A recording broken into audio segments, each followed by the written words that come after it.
Hi friends, നമസ്കാരം. Krishna's story ടൈമിലേക്ക് എല്ലാവർക്കും സ്വാഗതം. എല്ലാവർക്കും ശ്രീകൃഷ്ണ ഭഗവാന്റെ അനുഗ്രഹാശിസുകൾ ഉണ്ടാകുവാനായി പ്രാർത്ഥിക്കുന്നു. കൃഷ്ണായനം എല്ലാവർക്കും ഇഷ്ടപ്പെടുന്നുണ്ടാകുമെന്ന് കരുതട്ടെ. കൃഷ്ണായനം കേൾക്കുന്ന എല്ലാവർക്കും ഹൃദയത്തിൽ നിന്നും നന്ദി അറിയിക്കുന്നു. എന്നും പറയാറുള്ളത് പോലെ വീഡിയോ കേൾക്കാനിരിക്കുമ്പോൾ തന്നെ എല്ലാവരും ഒന്ന് ലൈക്ക് ചെയ്യാൻ ശ്രമിക്കുക. അതുപോലെ ഒരുപാട് പേർ ഇനിയും സബ്സ്ക്രൈബ് ചെയ്യാതെയാണ് വീഡിയോ കേട്ടുകൊണ്ടിരിക്കുന്നത്. എല്ലാവരും സബ്സ്ക്രൈബ് ചെയ്യുക. ഇന്നത്തെ വീഡിയോയിലേക്ക് ഓം ശ്രീകൃഷ്ണ പരമാത്മനേ നമഃ. പുല്ലാങ്കുഴൽ. ഒരു യാമം കഴിഞ്ഞു. യമുനയുടെ തീരം നിശബ്ദതയിലേക്ക് വഴുതി വീണു. കാളിന്ദിയുടെ കരയിൽ തടിച്ചുകൂടിയ ഗോപസ്ത്രീകൾ അവരവരുടെ ഭവനങ്ങളിലേക്ക് മടങ്ങി. ചന്ദ്രൻ ഉദിച്ചു. കാർമേഘങ്ങൾക്കിടയിലൂടെ അരണ്ട പ്രകാശം യമുനയുടെ തീരത്ത് പതിച്ചു. ഇളം കാറ്റ് മെല്ലെ വീശി. പൂക്കൾ കണ്ണു തുറക്കുവാൻ മടിച്ചു. പ്രകൃതിക്കാകെ ഒരു മന്ദത. നന്ദഗോപന്റെ ഭവനത്തിൽ എല്ലാവരും ഉറങ്ങി. കണ്ണൻ എഴുന്നേറ്റു. പീതാംബരം ഞൊറിഞ്ഞുടുത്തു. മയിൽപീലി നെറുകയിൽ തിരുകി വനമാലയും കൗസ്തുഭമാലയും അണിഞ്ഞു. ഗോരോചനം കൊണ്ട് കുറി തൊട്ടു. ഓടക്കുഴൽ അരയിൽ തിരുകി. സഞ്ചരിക്കുന്ന പൂനിലാവ് പോലെ മനോമോഹനനായ കണ്ണൻ യമുനക്കരയിലെത്തി. ഓടക്കുഴലെടുത്തു ചുണ്ടിൽ ചേർത്തു. ഒരു പ്രത്യേക സ്വരത്തിൽ വേണു ഊതി. അല്പനേരം മാത്രം. ഇളം കാറ്റിൽ ആ സ്വരഗംഗ രാധയുടെ നികടത്തിലെത്തി. അവൾ ഉണർന്നു കിടക്കുകയായിരുന്നു. രാധ എഴുന്നേറ്റ് ഏകവസ്ത്രധാരിണിയായി അവൾ പുറത്തു കടന്നു. പുൽപ്പരപ്പിലൂടെ അവൾ ഓടി യമുനയുടെ കരയിലെത്തി. യമുനയിലേക്ക് ചാഞ്ഞു നിൽക്കുന്ന നീപത്തിന്റെ ചുവട്ടിലിരുന്നാണ് കണ്ണൻ വേണു വായിച്ചത്. രാധ കേൾക്കണമെന്ന് മാത്രമേ കണ്ണൻ ആശിച്ചുള്ളൂ. അത് ബലിച്ചു. പുൽപ്പരപ്പിലൂടെ ഓടിവരുന്ന രാധയെ കണ്ടപ്പോൾ കണ്ണന് തൃപ്തിയായി. അവൾ തളിരിട്ട മാധവീലത പോലെ കണ്ണന് സമീപം എത്തി നിന്നു. മാധവൻ വളരെ പതിഞ്ഞ സ്വരത്തിൽ വീണയും തോൽക്കും വിധം വേണു വായിക്കാൻ തുടങ്ങി. രാധ ഉടുപുടവത്തുമ്പ് കയറ്റിക്കുത്തി ഹസ്തമുദ്രകളിൽ ശൃംഗാരം വെച്ച് ഗാനത്തിന്റെ താളത്തിനൊത്തവൾ നൃത്തമാടുവാൻ തുടങ്ങി. ഹൃദ്യമായ നടനം. പ്രകൃതിയുടെ അന്തരാത്മാവിലേക്ക് ഊർന്നിറങ്ങി നനുത്ത പൂനിലാവിന്റെ പ്രശാന്ത സൗന്ദര്യം ആവാഹിച്ച മനോഹരമായ നടനം.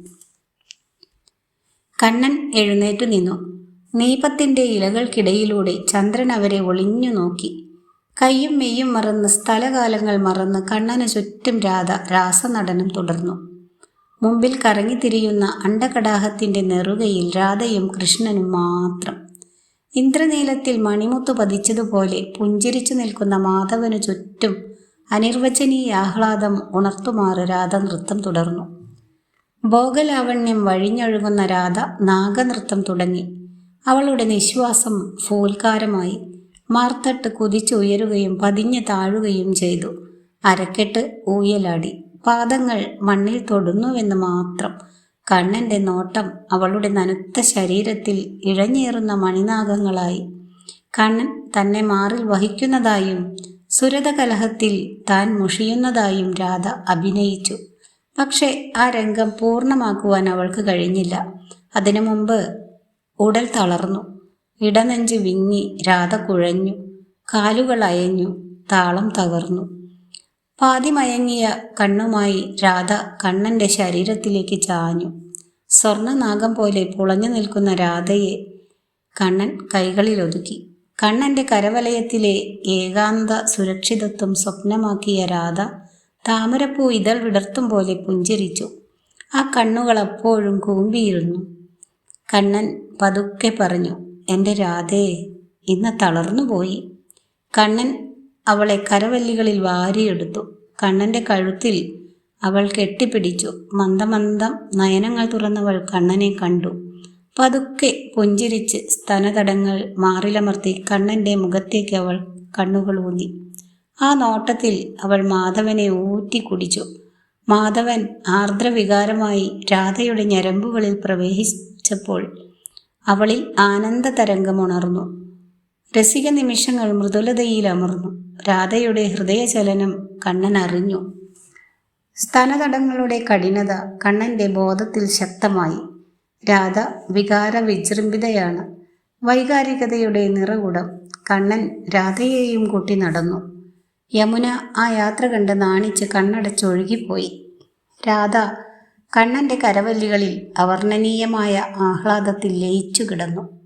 നീപങ്ങൾ ഇന്ദ്രനീലപ്പൂക്കൾ ചൊരിഞ്ഞിട്ട മണലിലെ മലർമെത്തയിലെത്തിയപ്പോൾ രാധ കണ്ണനെ സൂക്ഷിച്ചു നോക്കി.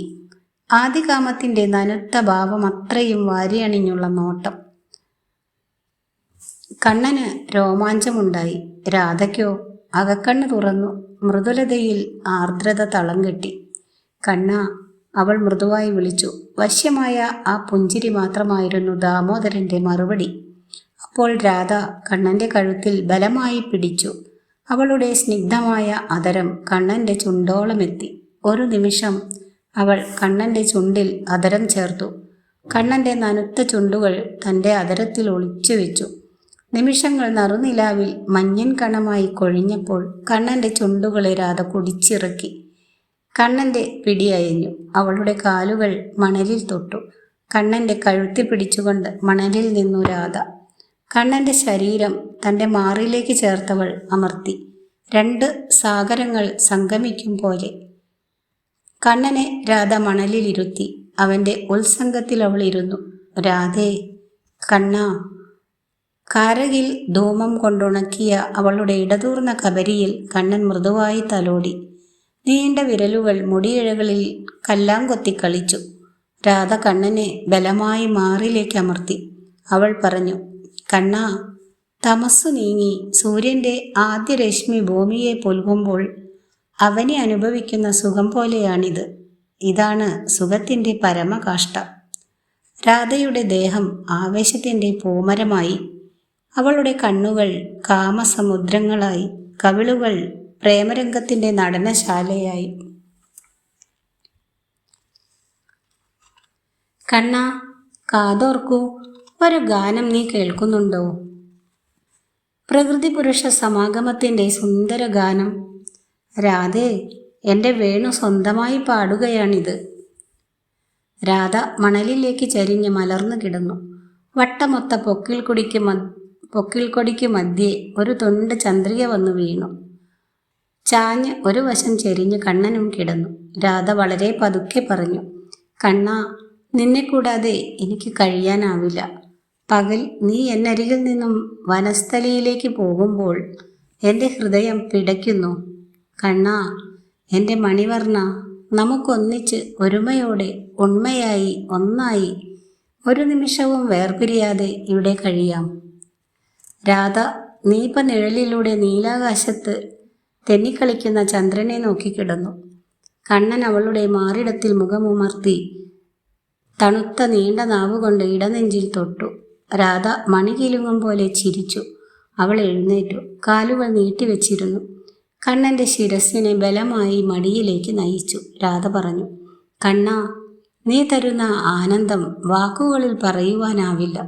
എങ്ങനെയാണ് കണ്ണ ഈ ആഹ്ലാദം നീ പകരുന്നത്? ഇതൊക്കെ ഇത്ര ചെറുപ്പത്തിലെ ആര് പഠിപ്പിച്ചു തന്നു? രാധേ, കണ്ണൻ പറഞ്ഞു, ഒരു പൂ വിരിയുന്നത് ആരെങ്കിലും പഠിപ്പിച്ചിട്ടാണോ? മൃഗനയനികൾ ഇണയുടെ കൊമ്പുകളിൽ കൺകോൺ ഉരസുന്നത് ആരെങ്കിലും പറഞ്ഞു കൊടുത്തിട്ടാണോ? കളഹംസങ്ങൾ കളഹംസിയുടെ തൂവലുകളിൽ ചിറകുരുസി ഒരുമിക്കുന്നത് ആരോതി കൊടുത്തിട്ടാണ്? ഇതാണ് പ്രകൃതി, മന്ദതുല്യമായ പ്രകൃതി, ബ്രഹ്മാണ്ടത്തിലെ തുടിപ്പാർന്ന ഭൗതികത. ഇത് അനുഷ്ഠിക്കുവാൻ ജീവികൾക്ക് കൽപ്പനകൾ പോലും വേണ്ട. മടിയിൽ മലർന്നു കിടക്കുന്ന മണിവർണ്ണൻ്റെ മണിവദനത്തിൽ മണിവ അർപ്പിച്ചവൾ പറഞ്ഞു, നമ്മൾ രണ്ടല്ല, ഒന്നാണ്, ഒന്ന് മാത്രം. കണ്ണൻ പറഞ്ഞു, നമ്മൾ ഒന്നായി രാധേ. നമ്മുടെ ദേഹവും ആത്മാവും ഒന്നായിരിക്കുന്നു. കണ്ണ, നീ എൻ്റെ എല്ലാമാണ്. ഇനി രാധയില്ല, രാധാകൃഷ്ണൻ മാത്രം. കൃഷ്ണൻ പറഞ്ഞു, രാധേ, നിന്നോടൊരു കാര്യം പറഞ്ഞില്ല. ഇന്ന് സായാഹ്നത്തിൽ ഒരു രഥം വന്നത് കണ്ടില്ലോ. നാളെ രാവിലെ ഞാനും ജ്യേഷ്ഠനും മധുരയ്ക്ക് പോവുകയാണ്. അവിടെ വലിയ ഒരു ഉത്സവം നടക്കുന്നു. അത് കാണുവാൻ രാജാവ് ഞങ്ങളെ പ്രത്യേകം ക്ഷണിച്ചിരിക്കുന്നു. കണ്ണാ, എന്താണ് പറയുന്നത്? മധുരയിലെ രാജാവ് കംസനല്ലേ ദുഷ്ടൻ. നമുക്ക് വരുന്ന ആപത്തുകൾ അയാൾ കൂടി അറിഞ്ഞല്ലേ സംഭവിക്കുന്നത്. അതുകൊണ്ട് നീ പോയാൽ വേണ്ട കണ്ണാ, നീ പോകണ്ട. ഈ വൃന്ദാവനത്തിലെ ഉത്സവത്തിലും വലുതല്ലല്ലോ മധുരയിലെ ആയുധ പൂജോത്സവം. രാധേ, നിനക്കറിയില്ല, കംസൻ വ്രജകുലത്തിൻ്റെയും രാജാവാണ്. രാജാജ്ഞ ലംഘിച്ചുകൂടാ. നീതി നിഷേധമാണ്. രാജാവ് നല്ലതാകാം, ചീത്തയാകാം.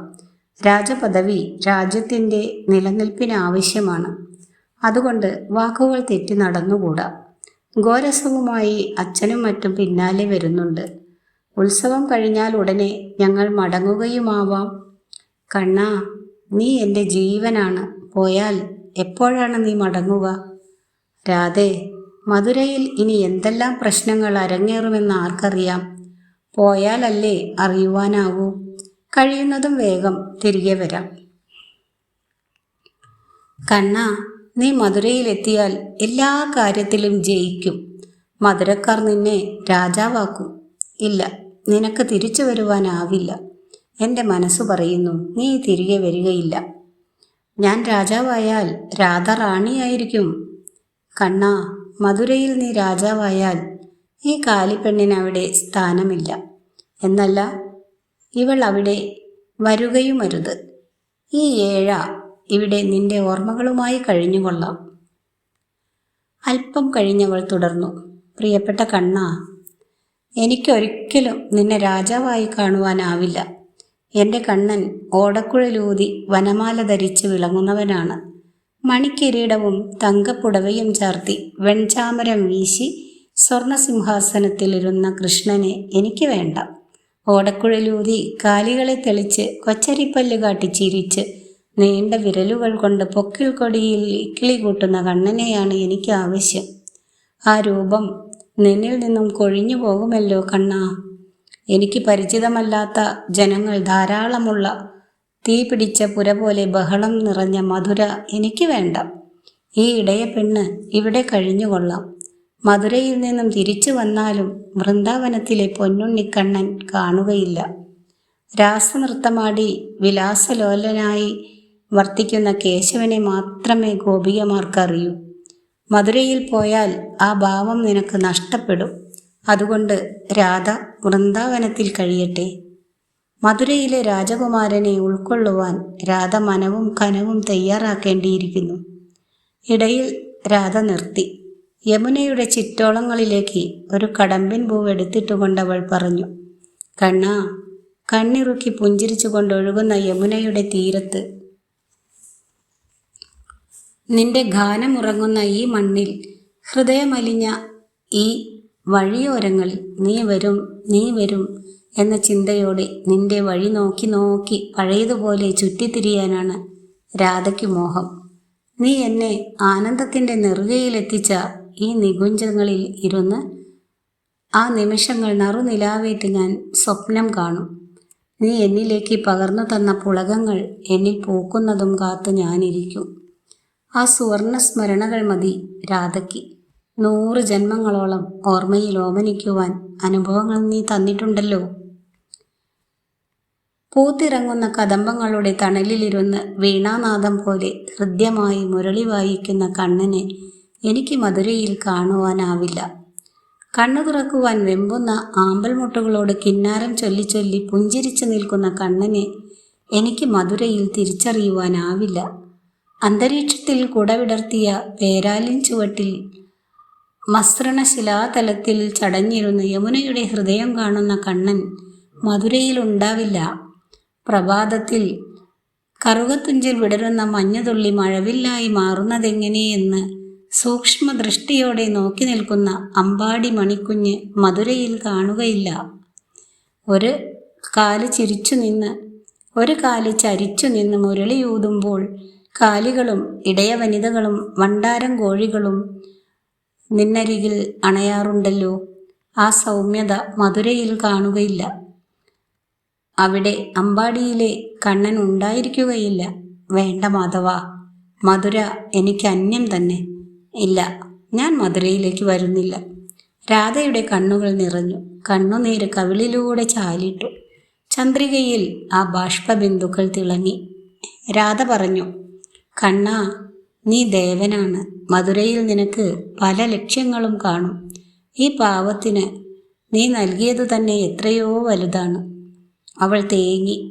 ഇന്ദ്രനീലപ്പൂവിൻ തുഞ്ചിൽ നിന്ന് മഴത്തുള്ളികൾ അടരും പോലെ അവൾ കരഞ്ഞു. കണ്ണൻ അവളെ തലോടി. പ്രിയ കണ്ണാ, എനിക്ക് ഒന്നും അറിയുകയില്ല. നിന്നെ കൊതി തീരുവോളം സ്നേഹിക്കുവാൻ പോലും എനിക്ക് കഴിഞ്ഞിട്ടില്ലല്ലോ കണ്ണാ. കണ്ണൻ അവളെ ചുംബിച്ചു, കണ്ണുനീർ തുടച്ചു. രാധേ, ഈ വൃന്ദാവനവും നീയും ഇല്ലെങ്കിൽ പിന്നെ പുല്ലാങ്കുഴൽ എനിക്ക് എന്തിനാണ്? ഈ മുരളീരവം വൃന്ദാവനത്തിൻ്റെതാണ്, രാധയ്ക്കുള്ളതാണ്. ഇത് നിന്റേതു മാത്രമാണ്. രാധ കണ്ണനെ മുറുകെ ആലിംഗനം ചെയ്തു. കണ്ണാ, എനിക്ക് എന്തെങ്കിലും തരൂ, ഓർമ്മയ്ക്കായി എന്തെങ്കിലും. ഇടനെഞ്ച് പൊടിയുമാറ് അവൾ കുറുകി. കണ്ണൻ പുല്ലാങ്കുഴൽ എടുത്ത് മനോരഞ്ജകമായി ഊതി. വശ്യവും ഹൃദ്യവുമായിരുന്നു ആ രാഗം. അതിൻ്റെ സ്വരപ്പകർച്ചയിൽ വൃന്ദാവനം കണ്ണുനീർ തൂകി. രാധ പേരറിയാത്ത ഒരു വികാരത്തോടെ എഴുന്നേറ്റ് കണ്ണന് ചുറ്റും നൃത്തം വയ്ക്കുവാൻ തുടങ്ങി. സ്വയം വർഷിക്കുന്ന തേജസ്സിനു മുൻപിൽ തേജസ്സേറ്റ് ചലിക്കുന്ന ഗോളം പോലെ രാധ നൃത്തം തുടർന്നു. നൃത്തത്തിൻ്റെ പാരമ്യതയിൽ മനോഹരമായ പുല്ലാങ്കുഴൽ കണ്ണൻ രാധയുടെ അരയിൽ തിരുകി. രാധ അതറിഞ്ഞോ എന്തോ, സുന്ദരമായ നൃത്തം അവൾ തുടരുകയാണ്. പ്രപഞ്ചവും അതിലെ സമസ്ത ജീവജാലവും ആ നടനത്തിൽ തരളമായി. മാധവൻ യമുനയിലിറങ്ങി. ഒരു നിമിഷം കാളിന്തിയെ നോക്കി നിന്നു. കാളിന്തി മാധവന്റെ പാദങ്ങളിൽ വെൺനുരകളാൽ അർച്ചന നൽകി. കണ്ണൻ കരയിൽ കയറി കദംബത്തിൻ്റെ ഛായയിലൂടെ നടന്നു. പുൽപ്പരപ്പിന് അപ്പുറം ചെന്ന് കണ്ണൻ തിരിഞ്ഞു നിന്നു. രാധ ഒരു അഗ്നിവൃത്തം പോലെ ചുറ്റിത്തിരിയുന്നു. പ്രകൃതിയുടെ ഉൾത്തുടിപ്പുമായി രാധ നൃത്തം ചെയ്തുകൊണ്ടേയിരുന്നു. ആ ലാവണ്യ നടനത്തിൽ പ്രകൃതി മൂകമായി നിന്നു. കണ്ണൻ രാധയെ തന്നെ നോക്കി നിന്നു. മിഴികൾക്ക് മറയായി സ്ഫടിക സമാനമായ സങ്കടമുത്തുകൾ നിറഞ്ഞു. അവയുടെ സുതാര്യതയിലൂടെ കണ്ണൻ രാധയെ കണ്ടു. അകലെ അവ്യക്തമായ ഒരു ബിന്ദുവായി, നിഴലായി രാധ അപ്പോഴും ചലിച്ചുകൊണ്ടിരുന്നു. അവനയുടെ ഹൃത്തടത്തിൽ രാധ നടന ബിന്ദുവായി. മാധവൻ തിരിഞ്ഞു നടന്നു, അകന്നകന്നു പോയി. ഇതോടുകൂടി പുല്ലാങ്കുഴൽ എന്ന ഈ ഭാഗം അവസാനിച്ചിരിക്കുന്നു. ഇന്നത്തെ വീഡിയോയുടെ അവസാനിപ്പിക്കുകയാണ്. അടുത്ത ദിവസം മറ്റൊരു കഥയുമായി വരുന്നതാണ്. വീഡിയോ ഇഷ്ടമായാൽ എല്ലാവരും like, share and subscribe. Thank you.